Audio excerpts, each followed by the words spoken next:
这台全新医疗巡回车除了有数位化年榜列影，也有主攻经抹片甲超音波3合1的服务。所有检查资料拢会甲病院连线，由专业的医生来诊断。对着偏乡民众是一大福音。地处国际扶轮社台湾甲日本四个地区54个单位以及10位先进企业，为了响应台南行动医疗计划，特别结合大家力量，筹募1250万，完成因有史以来上大笔的捐献。副市长赵庆辉讲贺上午代表市长甲台南市民感谢单位爱心，守护偏乡的社区福祉。这一次好不容易在大家的协助之下，我们可以有一个这么高级的扶轮的这个卓越1号来加入我们全民健检的这个行列。那它有3个功能啊，第一项功能就是数位的摄影啊，子宫颈的抹片跟超音波的这个巡回，3项合一，可以让我们的癌症的筛检，尤其是乳癌的这个筛检，它的这个准确度可以提高，尤其是在偏乡的服务。云嘉南有330万人口，我们的人口老化是最严重的。那全国里面大众运输系统也是最不便利的，有143个无医村，1/3都分布在云嘉南。所以呢，我们对这个医疗车的需求非常的殷切。关键东港国际扶轮社3502区总监吴秀华拄好是伊一家族的生日，嘛算是完成一件伊改善人生的心愿。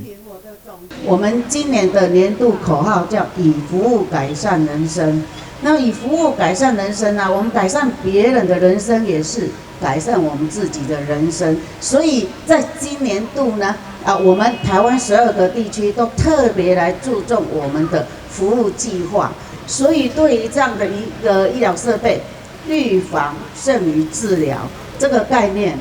所以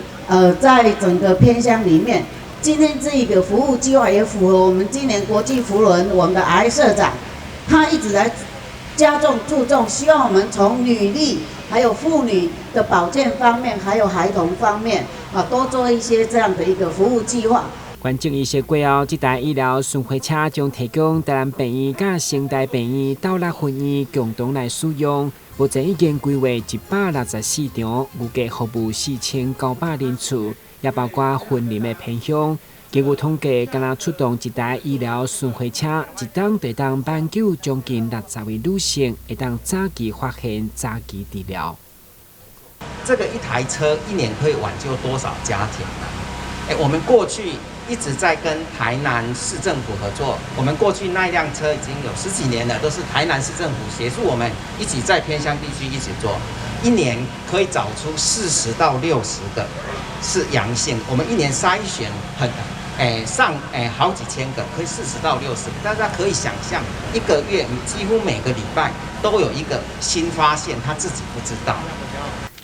但被强调，虽然肺癌发现率是女性癌症的第1位，不过早期发现治疗5档存活率达到90%以上，所以45岁到69岁女性每2档1摆也会记得筛检。二等亲内有肺癌的，则建议提早到40岁检查。台南新闻，郭文吉、何乔芳采访报道。